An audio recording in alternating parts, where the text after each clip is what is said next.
You're listening to the Fierce Fatty Podcast, episode 139. Kourtney Kardashian and Britney Spears, thin celebs being anti-fat and pro-diet fun. Let's do it.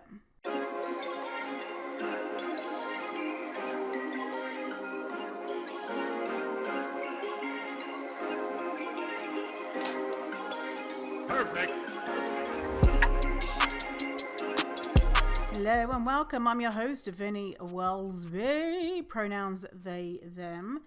And I'm so excited that you're here today to talk about celebrities. I mean, I do like a little bit of celebrity gossip from now and again, from time to time. And I thought that you might as well. And actually this week there seems to be a couple of instances of celebrities being giant dinglings, big donuts, girthy sausages. That's what these celebs have been. And we're talking about Kourtney Kardashian and Britney Spears today. They have been doing some eyeball rolling stuff. I tried to take a picture. So before I start recording, I take some pictures for the marketing materials for the podcast, and I was like, okay, I'm going to do a rolling my eyes picture. It's impossible to do. I'm rolling my eyes. I don't know if it mustn't be impossible, but it's impossible for me to do and to translate on the screen. It just looks like I'm just looking at something that's above me. Or I don't know if I'm doing my head in the wrong way. I don't know, but that's not the picture that we're going to use. We're going to do something else. Anyway, so I had a few people tag me in things saying, oh, look at this. And the first one is we're going to talk about Kourtney Kardashian. But, you know, I was thinking about this whole Goop, Poosh, which is Kourtney Kardashian's wellness company, which is kind of like Goop, and Goop is like Gwyneth Paltrow's company, and Kourtney Kardashian is in the press because she's promoting Lemmy, which is a gummy company, and I mean all of these names. And all of these companies really are based on fat, disgust, fear of fat, healthism, orthorexia, promotion, woo-woo, anti-science bullshit. And I just did a quick Google before I just started here. I was like, I wonder if Gwyneth Paltrow's ever done anything fatphobic, and I just googled Gwyneth Paltrow fatphobia, and of course she has. Recently, if you watch RuPaul's Drag Race, you might have not noticed Ross Matthews, which is one of the people on the panels, was kind of a chubby guy. I wouldn't say he was like, I don't know, I guess he would probably say that he was fat. But, you know, he wasn't, anyway, he's a kind of like a smaller fat guy. That's what I'm trying to say. He's a smaller fat guy. And Gwyneth Paltrow recently shamed him, but he doesn't tell the story like that. She intervened on his disgusting body, pointed at his belly and said, "What's going on here? I love you. Get it together." And so then he was like, well, that was it. That was my final motivation. So he's finally being shamed by Gwyneth Paltrow. And he is now the spokesperson for Jenny Craig, or as North Americans call it, Craig. And he's temporarily lost some weight. And he says, the weight was such a shameful issue for me. I'm so happy to be rid of it. And it makes me so sad for Ross Matthews because he is probably going to be a higher weight in the following years, right? As we know, And so every time I see a celebrity or anyone being like, oh, I'm so happy to be free of this thing that was so shameful for me, like Ross Matthews says, I'm just like, my heart aches for them, because I know that they're going to probably look back on this time and be like, oh, look at me, I was so proud, and now look at me now, I'm such a failure, I've put weight back on. And it doesn't need to be like that, because one, you didn't have to lose weight in the first place, and two, gaining weight is not your fault, because we know diets don't work. Anyway, so all of this, the whole wellness thing is just red flag after red flag. And anyone talking about wellness, I'm really like, what do you mean by wellness? Do you mean, well, like we spoke about on the podcast a couple of podcasts ago, putting herbs up your vag. Like, putting herbs at your vag. Don't be fat. Don't eat anything, and then you'll be cool. So Kourtney Kardashian, which is the oldest sister of the Kardashian family. I've never watched a Kardashian show or anything, so I'm only familiar with them in regards to just seeing media about them, and so I've never watched any episodes, but I bet you people who are avid fans have probably got lots of instances to share where the family have been fatphobic. But Kourtney Kardashian has really stepped up the nonsense and has been restricting her kids' food intake. And it's horrifying. So there's a Wall Street Journal article, and it's behind a paywall. I've got a link in the show notes so you can read it behind the paywall. If you don't want to subscribe to Wall Street Journal. So here's a little tip for you. If you ever want to read something that's behind a paywall, often if it's somewhere from like the Wall Street Journal or something like that, you can Google the title, and a lot of times totally separate websites will just copy and paste the article into their onto their website to see if they can get clicks from that, and you can read it there for free. Not always. Also, another method is the Wayback Machine. The Wayback Machine is a website that makes you be able to see what a website was doing on a certain day, or what a web page was doing. And so if someone edited something, you can go back and look at the Wayback Machine and see what was there before it was edited. And it doesn't always work. It didn't work for this, so I had to get it somewhere else.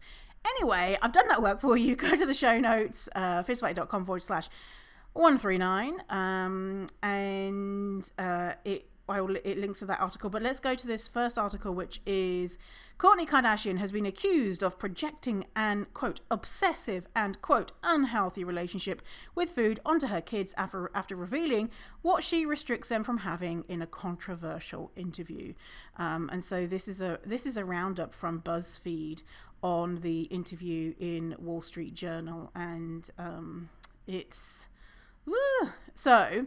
Let's do some quotes from here. If there's one thing that sets Kourtney Kardashian Barker apart from her famous sisters, it's her preoccupation with health, wellness, and nutrition. So she married Blink-182 drummer Travis Barker, and so that's where the Barker comes from. While all the Kar-Jenners are certainly dedicated to healthy eating, the others haven't gone quite as far as the elders of the group in their quest for an organic lifestyle.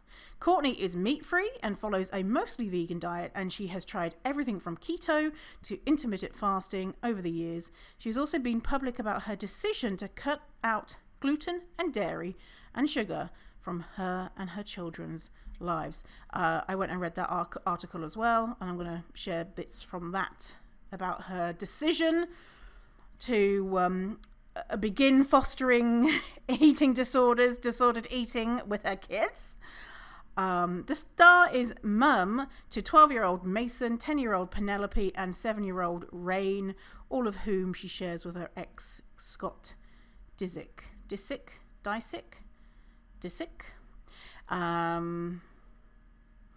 Back in 2019, Kourtney's aversion to sugar became a central storyline in her family's reality show after she and her sister Kim Kardashian wanted to throw a joint birthday party for their daughters.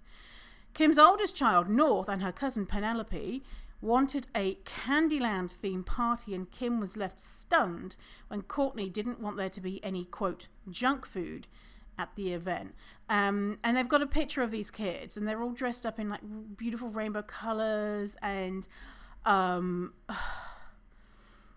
Penelope, which is Kourtney's child, is dressed with like lollipops on her dress and candies in wrappers, and North has got like jelly bean prints, and it's just so fun. I mean, imagine if you had that party as a kid. But wait, Kourtney didn't want them to have that party, even though they were throwing that party.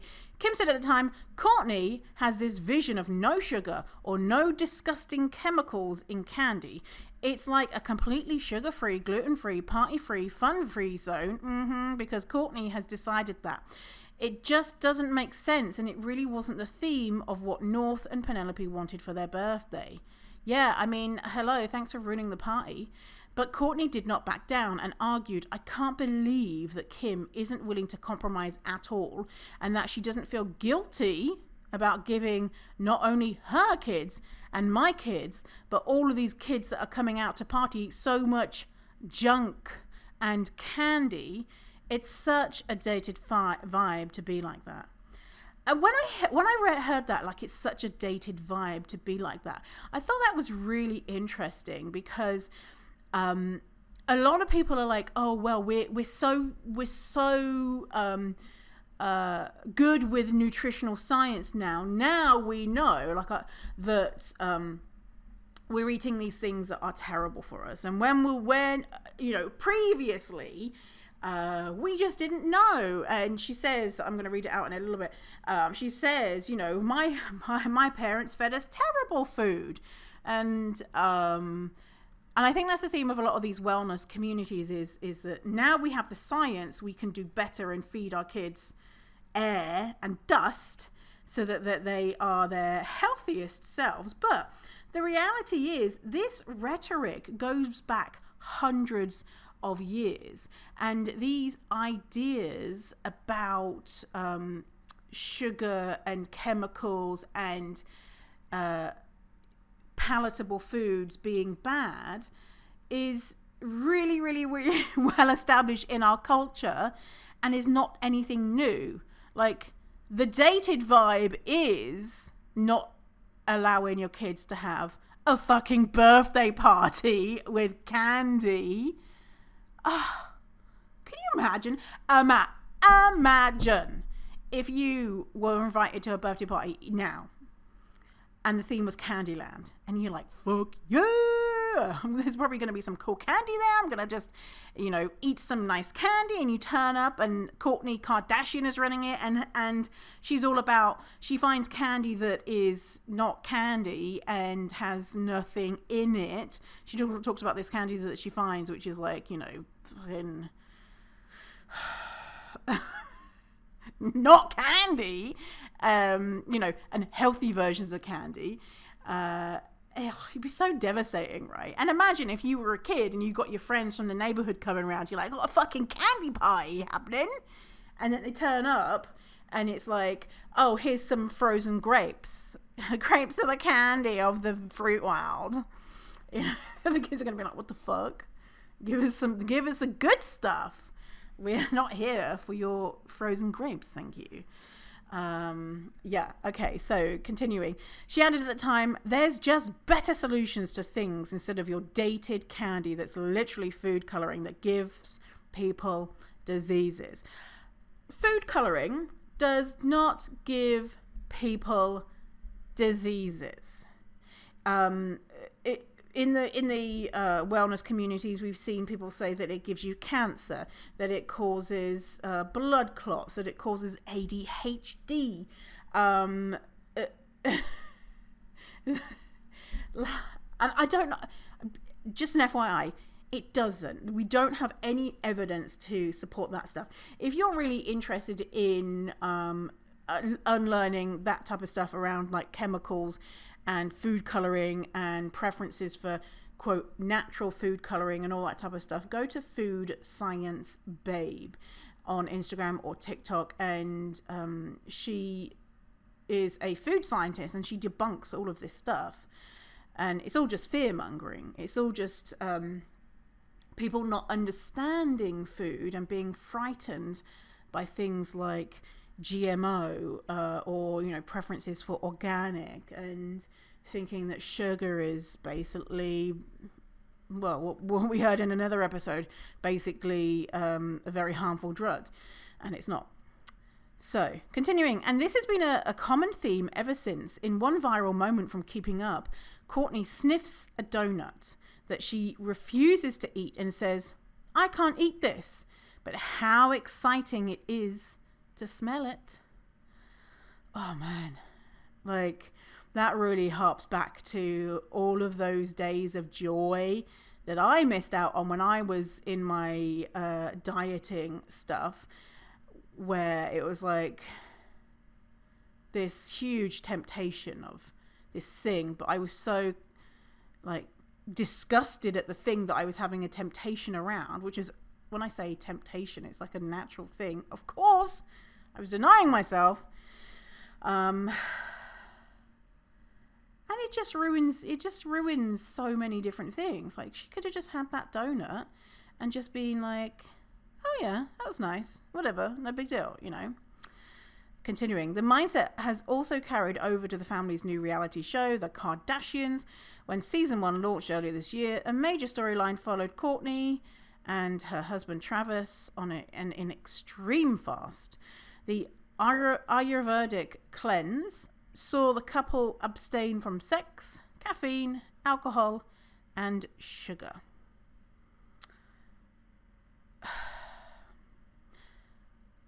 Yeah.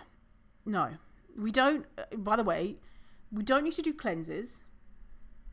We have a liver and kidneys. Our beautiful bodies detox for us, right? We don't need to do these cleanses. I mean, why? Sex, caffeine, alcohol, and sugar. Okay, well, what's the point of being alive? You know, do you know what I mean?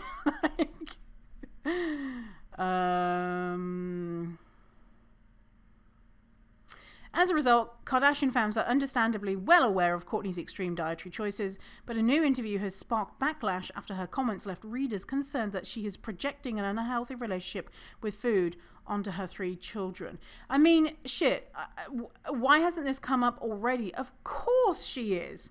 Even before this interview came out where she's, you know, she talks about what she says.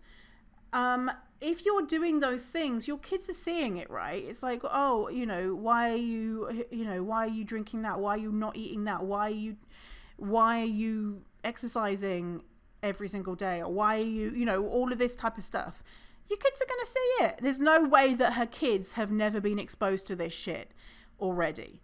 Yeah. So in this Wall Street Journal article, she's selling her new vitamins, and so she says that she shared her pride at her oldest son saying that people who let him eat junk food are bad. So it starts off, she's saying, oh, I'm really proud of my son,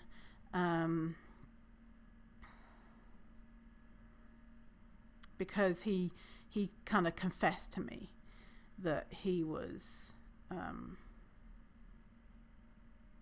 being tempted with these devil foods. So it quote from the Wall Street Journal article, when I had Mason is when I really started my wellness journey. He's very smart. He'll tell me a person was bad because they let me have, and then she says something that is a food, which is a normal food that people eat. You know, how bad, they're so terrible.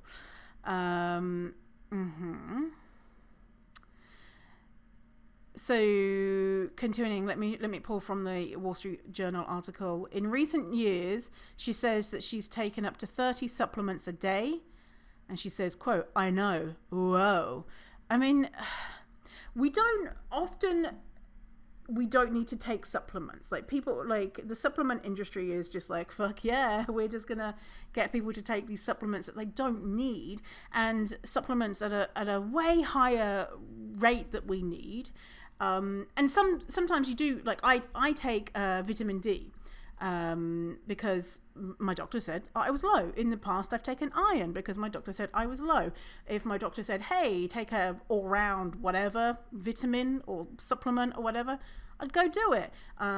Or if someone's just like, I just take one of those, one-day multivitamin thing, whatever. It's probably not going to hurt you. I don't know. Maybe I don't know. Anyway, it's probably not going to hurt you. But 30 supplements a day, that's really beginning to show something that's quite excessive. And the more I read this, the more that I look into it, I'm like, okay, so it sounds like there's probably orthorexia going on there. And orthorexia being, I think it's like one of the newest eating disorders that's been added to, is it even in the DSM? Let me see. DSM-5. Orthorexia. Okay, it's not, there we go. It's not included in the DSM-5. It is still recognized by many mental health professionals and eating disorder experts. Basically, it's an obsession with being healthy, eating healthy. Orthorexia is an eating disorder characterized by having an unsafe obsession with healthy food and an obsession with healthy dieting and consuming only pure foods or clean eating becomes deeply rooted in the individual's way of thinking to the point that it interferes with their daily life. So, yeah. And we've already seen that there's some things here that's showing that it interferes with her daily life. Okay, so continuing. When she was developing her own brand, she made it a priority to use non-GMO. There is nothing wrong with genetically modified food.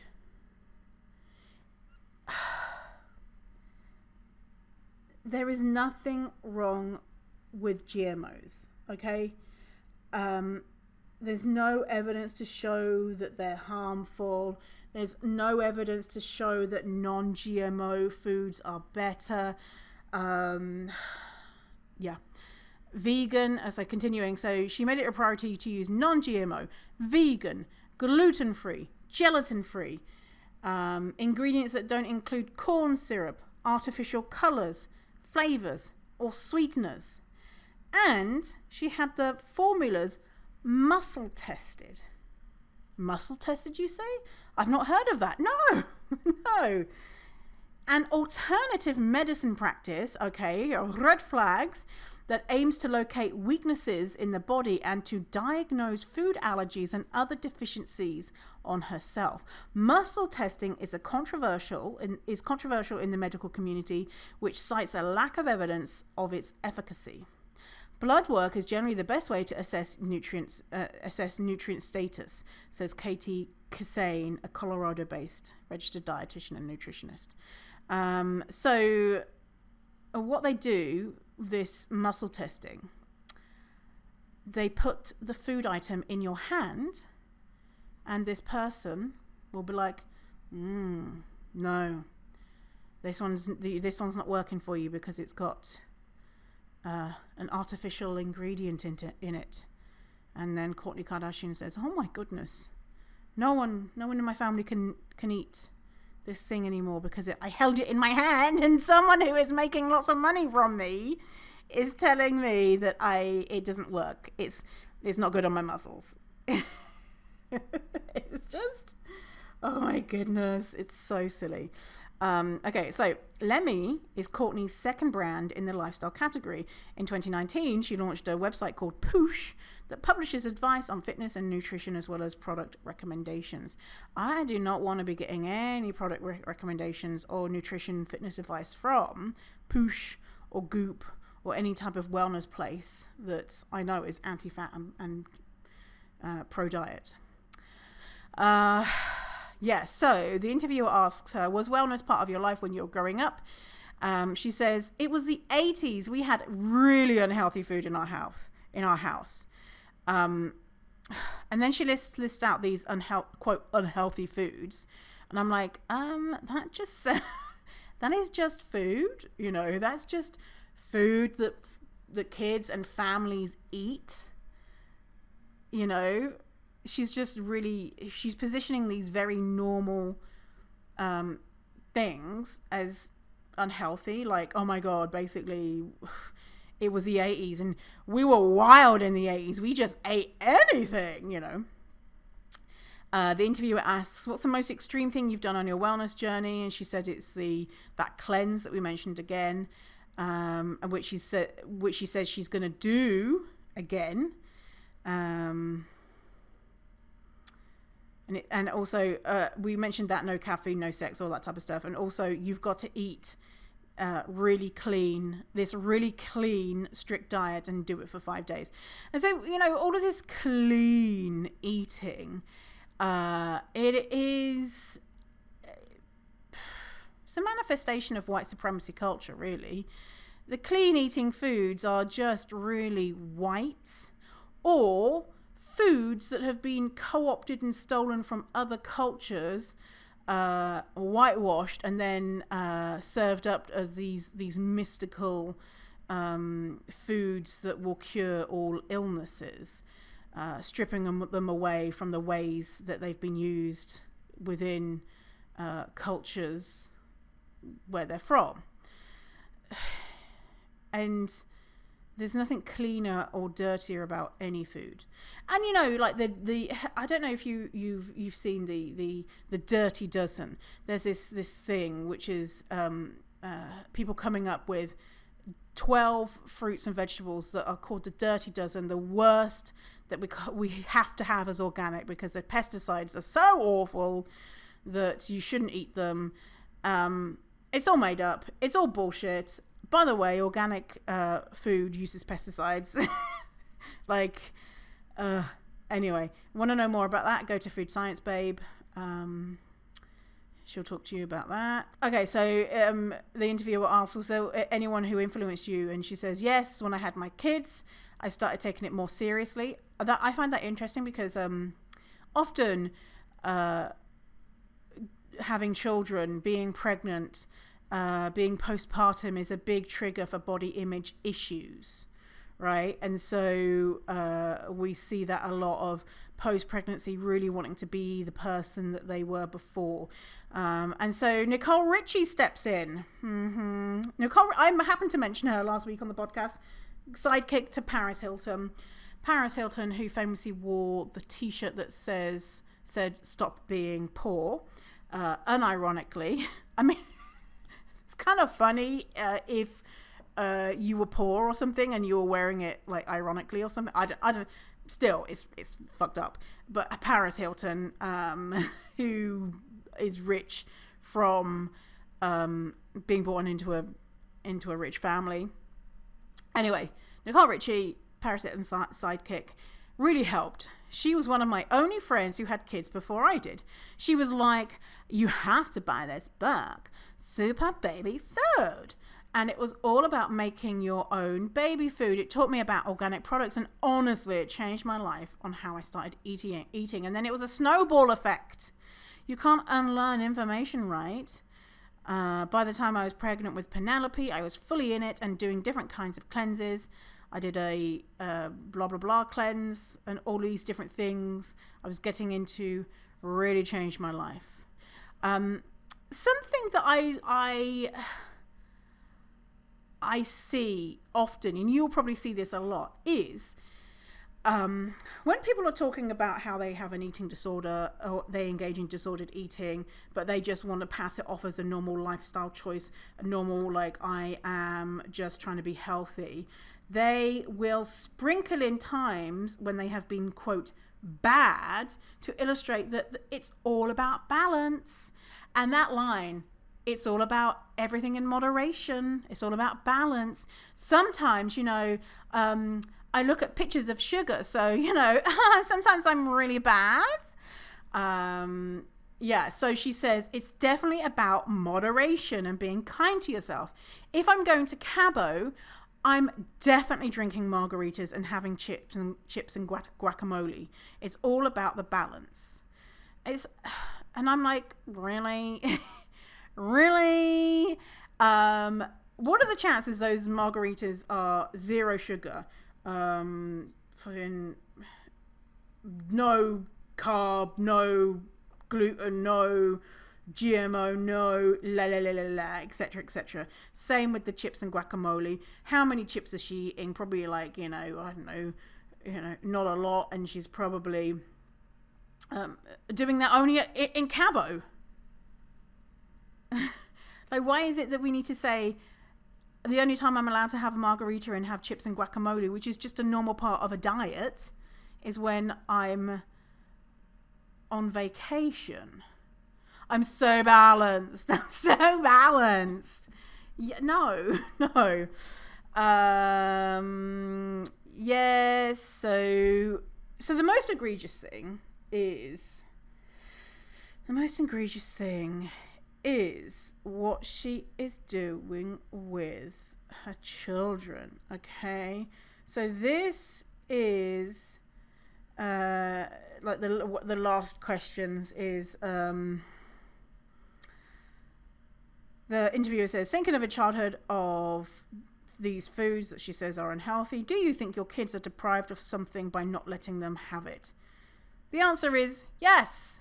Absolutely, my kids are deprived when I tell them that they are not allowed to eat foods ever. She responds, that was my response. She responds, today I was having my one-on-one time with my son, Mason, and he said, Mum, I need McDonald's French fries today, please.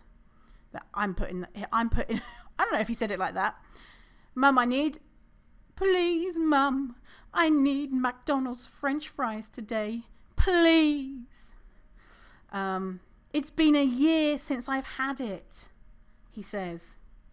Her response was, I was like, today's not the day. Sorry. The kid hasn't had French fries in a year. He says, please, I need French fries today. Today's not the day, sorry. And she wasn't doing it in an intuitive eating type of way, because if you are teaching your kids intuitive eating, you control what and when and where, and so you might be saying today's not the day, and saying French fries sounds delicious. I've already made dinner for tonight, but how about on Tuesday we stop by McDonald's and we and be like, ooh, what's your favorite thing at McDonald's? She wasn't saying it like that. She was saying, you've gone a year without French fries, motherfucker. You ain't gonna break that today, because she sees McDonald's chips as this something bad. What is that going to do to that poor sweet boy? What did that type of stuff do to you? Because I know a lot of people listening to the show, a lot of people who struggle with this stuff, had parents who did some type of version of this. Now, this is extreme. She's not letting her kids eat sugar, gluten, dairy, French fries, candy. The list goes on. What is that going to do? And we know that there's so many different things that could happen from that. He's been taught disordered eating. He's been primed to develop an eating disorder if he already hasn't. He's learning what's good and bad. He's told his mum.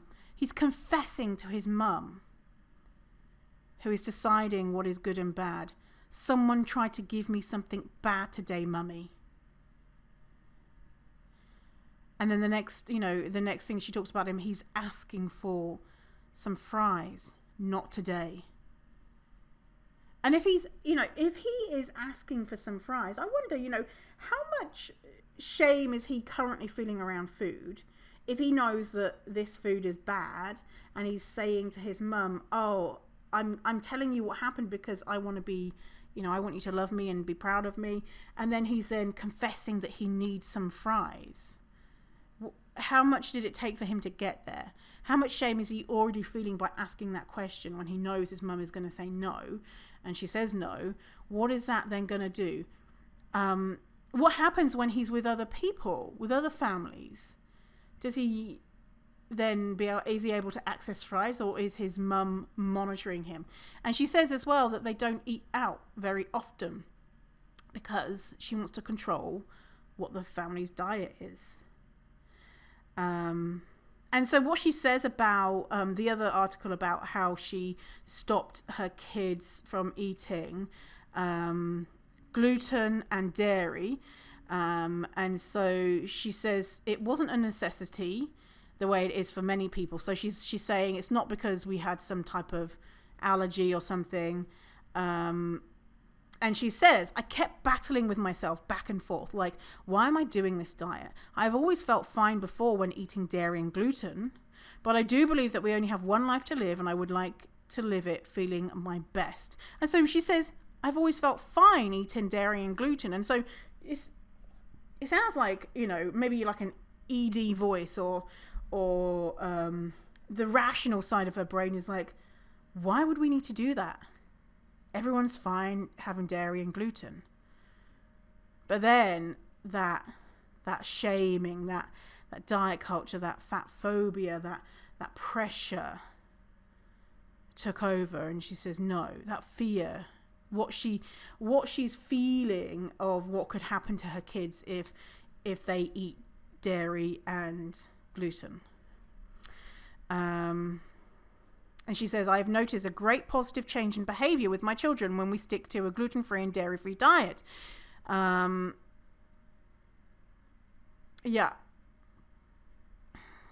And you know what? I think a lot of people do see when they are changing diets because they believe that one thing is better than the other, versus like, say, if the doctor said, oh, it sounds, your kid's allergic to milk, and you'd be like, okay, well, let's see how it goes, versus I think milk is the jizz of the devil. Then if they stop drinking milk, and it'd be like, oh my god, it's a miracle, little Timmy is no longer speaking in tongues, and now he's a normal boy, so it's often that people see that. The same with sugar. Studies have shown that parents who think that their sugar, who observe their sugar, the children on sugar, we'll just call them sugars, when their children have had sugar, they observe them being more hyperactive, but they aren't actually more hyperactive.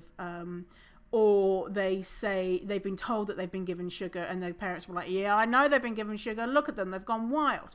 And they hadn't been given sugar at all.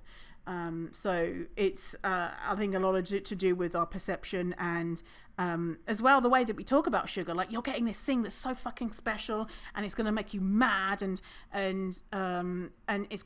you're gonna just be off the walls if you have sugar. And then the kid's going to be like, whoa, I'm having this thing that's just wild.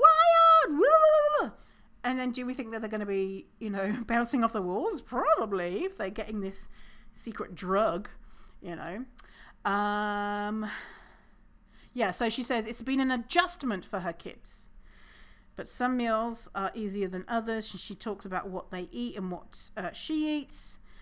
It's nothing. It's not nothing. They eat food, but it's clearly disordered. And she says that we'll eat this, especially if I'm trying to get bikini ready. When is she not trying to get bikini ready?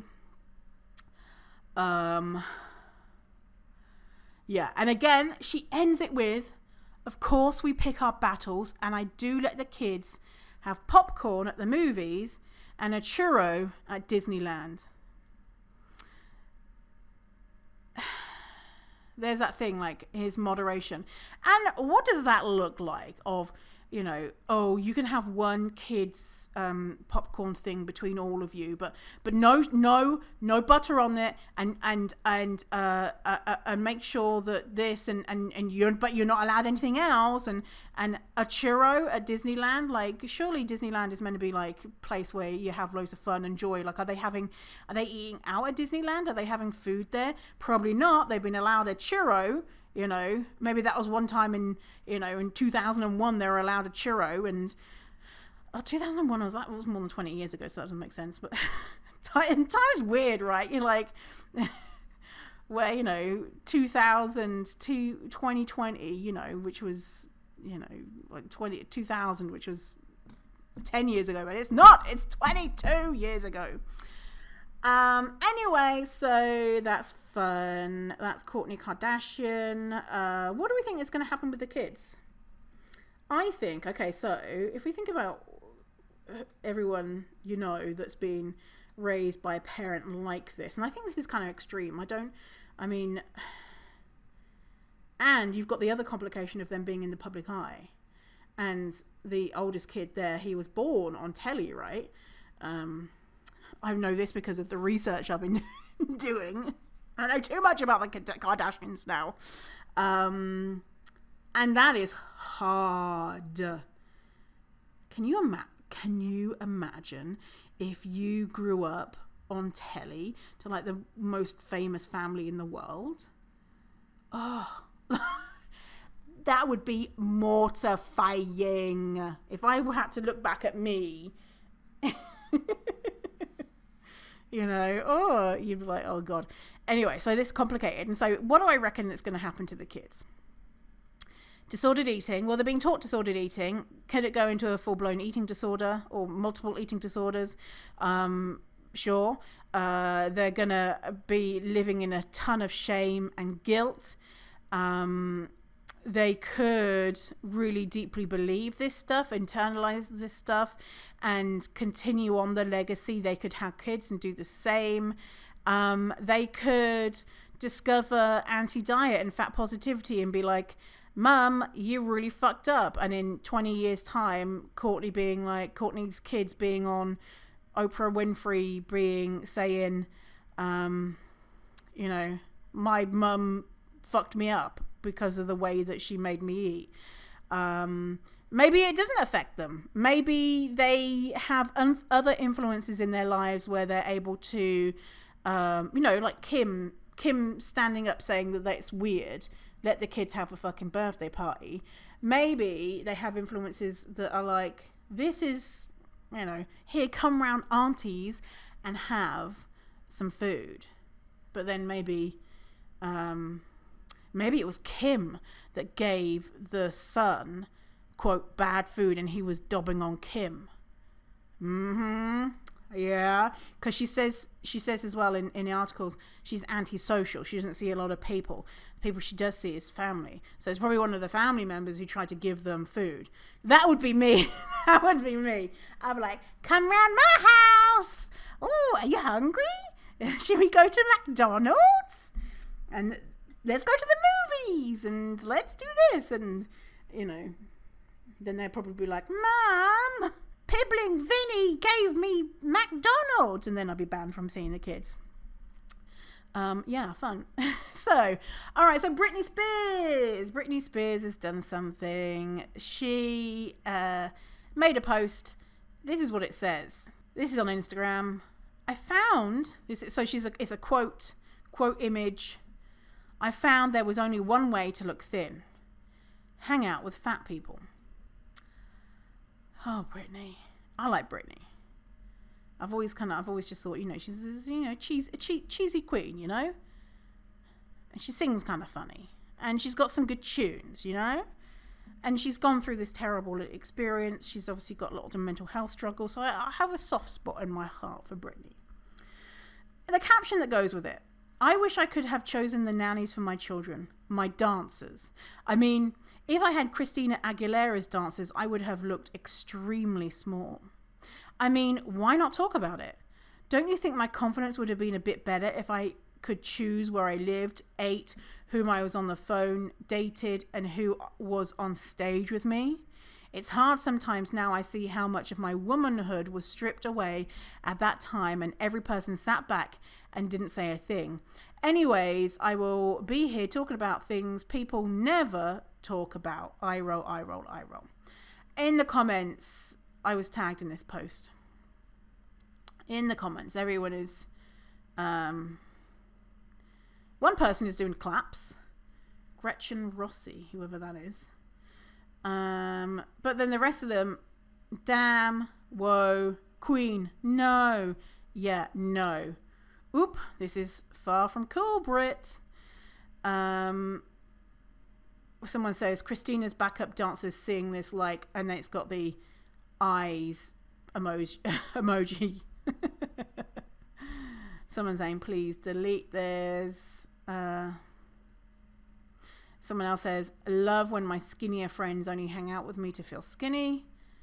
So fun, super cool. Yes, that is so true, right? That when you're fat and you have thin friends, you know they are using you.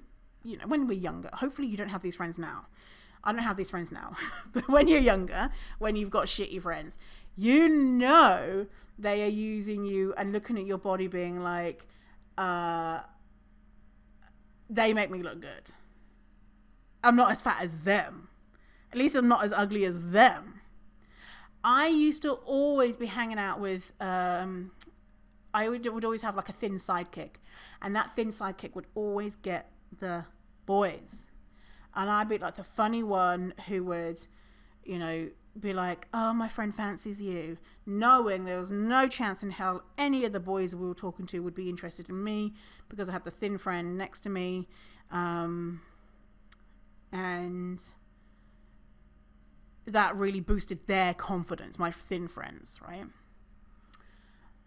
I recognized this and I was like, well, fuck, if I can't get them by that stuff, I'm just going to have to start sucking some dicks, you know? And I'm just going to have to start being super slutty because my friend Jenny Rogalski, she didn't want to kiss boys. She wasn't interested. She just wanted to be boyfriends. And I was like, well, I'll fucking kiss you. And so be with me. And so I was so sad. It's so sad. But anyway, blobbity bloop bloop is, we know, fat people know that thin people are looking at us saying, well, thank fuck I don't look like her. Thank fuck I don't look like them. At least I'm not as fat as him. So that was 2 days ago. And then Britney made another post talking about why she spoke about it. And it's kind of like, I think she views it as an apology post, but it's not really. So she talks about the post. By no means was I being critical of Christina's beautiful body. It is what it is.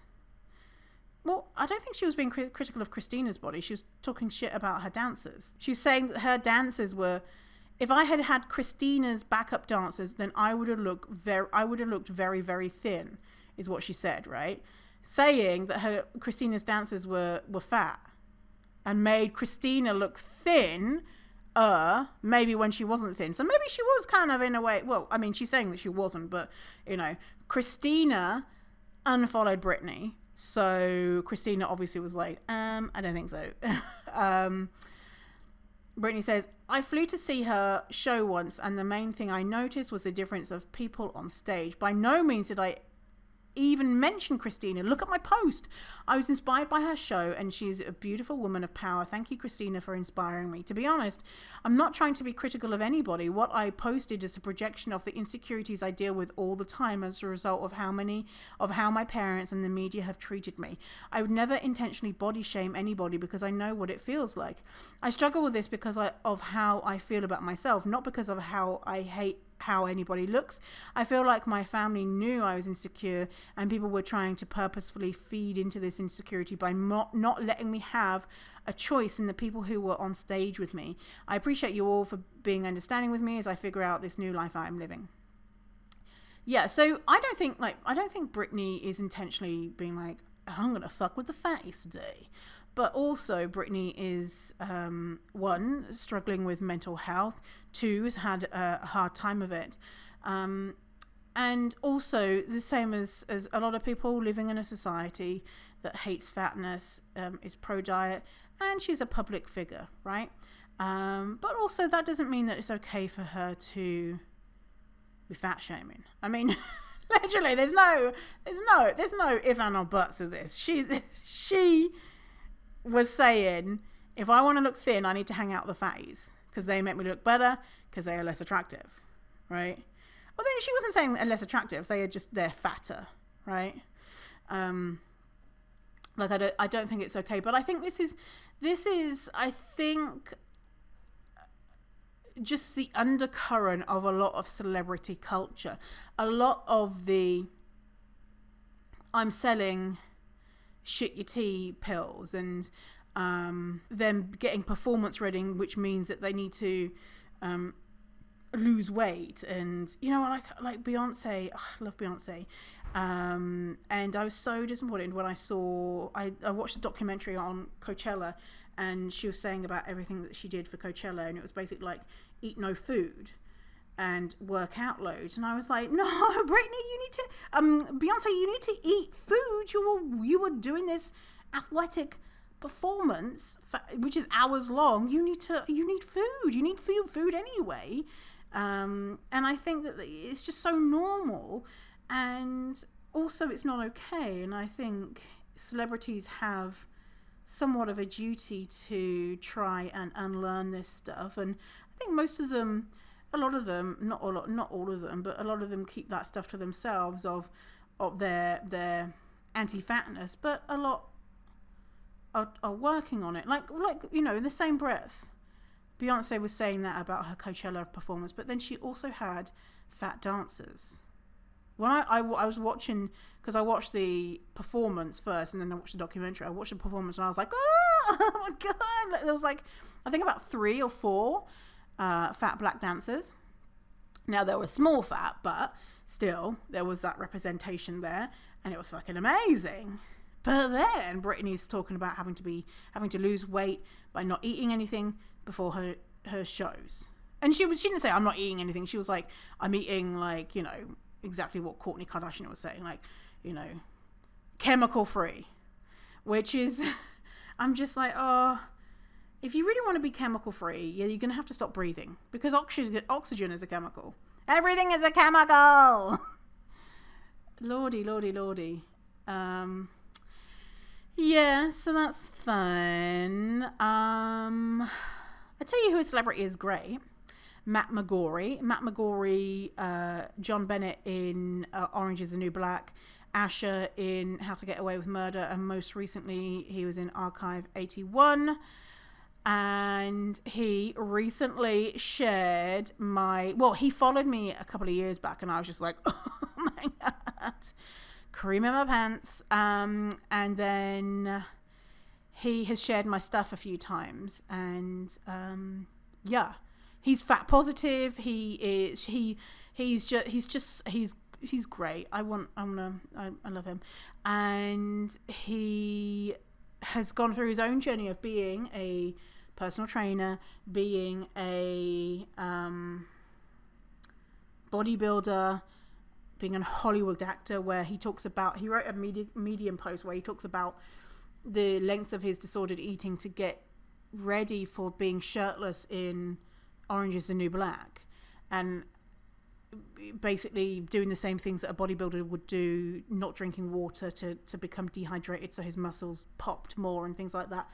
And then he stopped doing that stuff, and now he is, I think he would describe himself as fat now. And his Medium post is like, you might have noticed that I've put on weight, and it's really changed my health. And then I was like, oh no. And he says, my health is much better now. And I'm like, yes, Matt. And it goes on. It's great. So if you want to know, get more male body positivity, fat positivity, all that type of stuff, and he's radical, right? He's not the soft and fluffy stuff. He's, abolitionist and all that type of stuff. So yeah, that's a Hollywood celebrity that is doing it right. And if we think about what's his name, Brenden Fraser, and his comeback, and it's just so exciting and it's so heartwarming to see he's back in action, and he's Brenden Fraser, star of The Mummy. You know, he was a Hollywood hunk. Now 20 years ago, he is a fatter person, and people have really got behind him, and I think that we're hungry to see that type of stuff. But unfortunately, he is starring in this movie that I mentioned last week, The Whale, and that's not okay. It's fucked up. It's fucked up. I mean, I've read some bits about... So The Whale started as a play. I've read snippets about like what was in the play. It's not okay. The movie's not out yet, but yeah, you know, it's kind of like one step forward and 10 steps back. We're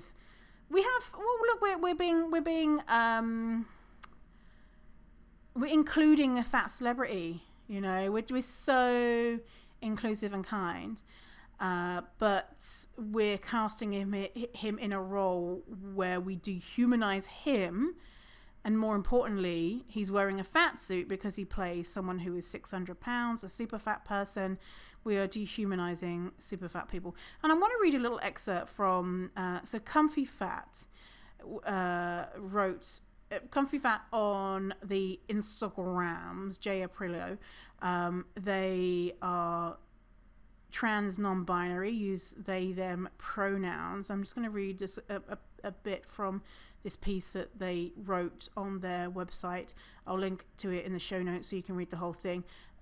So Jay writes, a stockpile of points against the fatphobic film The Whale. I'm just going to read some snippets here about the film. It is in a wildly unwelcome yet unsurprising turn of events. Another one of those fatphobic inspiration porn films is headed our way. If I think of, this is me talking now, if I think about, you know, those inspiration porn films about fat people, I have loved them in the past. Example of one, What's Eating Gilbert Grape? Or Who's Eating Gilbert Grape? Whatever, it's Gilbert Grape.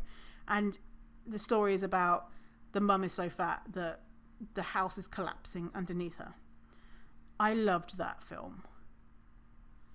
And the reason I loved that film, because I was a raging fatphobe. And I was like, at least I'm not as fat as her. Ugh. Anyway, The Whale, starring Brenden Fraser, is about a, quote, 600-pound recluse who hides away in his apartment eating himself to death. End quote. The film is being adapted by Darren Aronofsky from a play written over a decade ago. It follows a depressed, super fat gay man who is estranged from his daughter.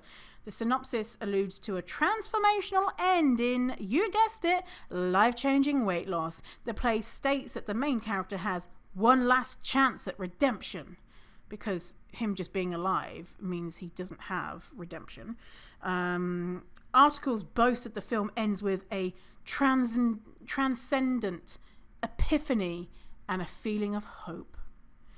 This movie will create emotional discussions within the fat community, inevitably triggering some of us, but will also undoubtedly perpetuate the dehumanization of fat, and especially super fat people. I'm writing this piece in preparation for the film debut because we as fat people cannot just avoid watching the movie and dodge the harm it will cause. There will be images and video disseminated through the internet with the intention of disgusting the viewer. Scenes of fat bodies doing simple things like eating or moving will provide plenty of shock and gawk content, as I call it. We will be the subject to these triggering images and the insults that will soon be hurled our way in defense of this entertainment should we challenge it. Almost every fat person has a story about the time they were called Shamu. So Shamu, I think that's an American thing reference, right? It's an American whale. I was called Mrs. Blobby, so that's a British reference of what I was called. Can Continuing, fat bodies aren't here to be respectable. Fat bodies aren't here to be gawked at. We do not exist solely to inspire others of what not to be.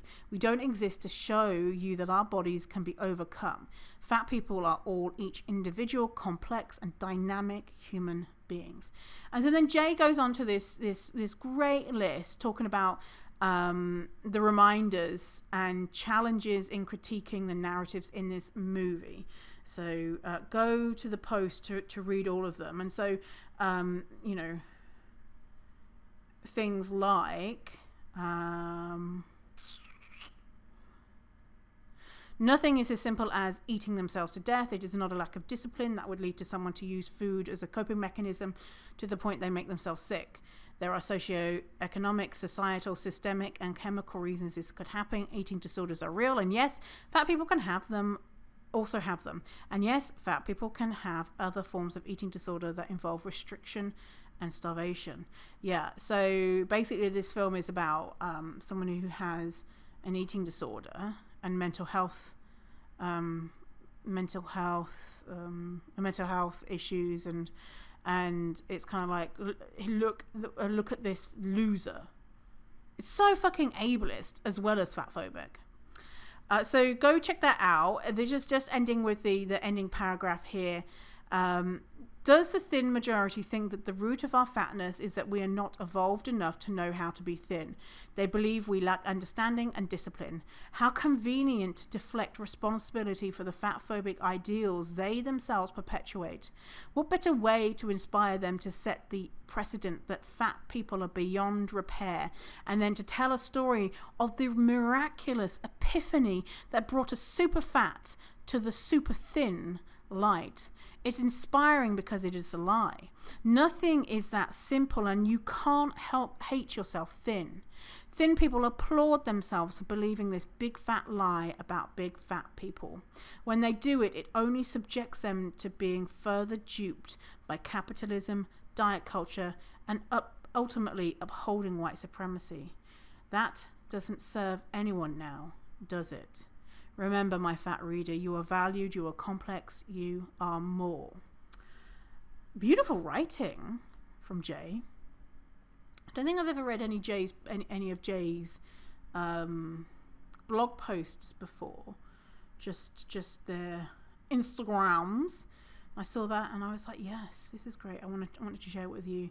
And so to read the whole thing and all of the juicy content in the middle there, in the show notes. But if you just want to go right now to go and see it without looking in the show notes, just go to Comfy Fat on Instagram. Actually, it might be Comfy Fat is their website.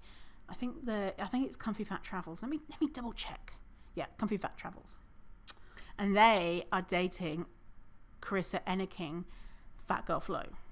I have one of Carissa's fanny packs that says Fat Bitch, and it's my favorite. And I'm so proud when I wear it.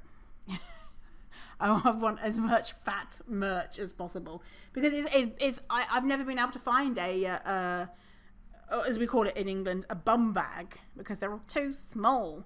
But Fat Girl Flow has great shit, and it's those. If you've ever seen those Fat Bitch t-shirts, that's Carissa. So power couple, am I right?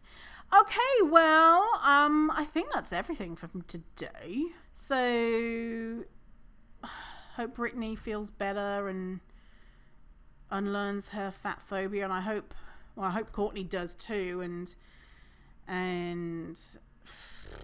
both of them stop their sharing of their bullshit. Specifically, I hope that Kourtney's kids have some type of respite from what they're seeing. And who knows? They might be doing great. You know. All right. Well, thanks for hanging out with me today.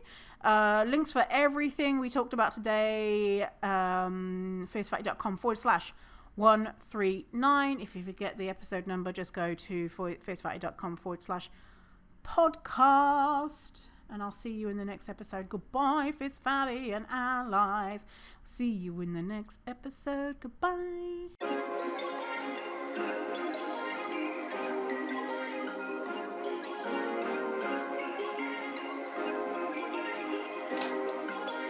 Perfect.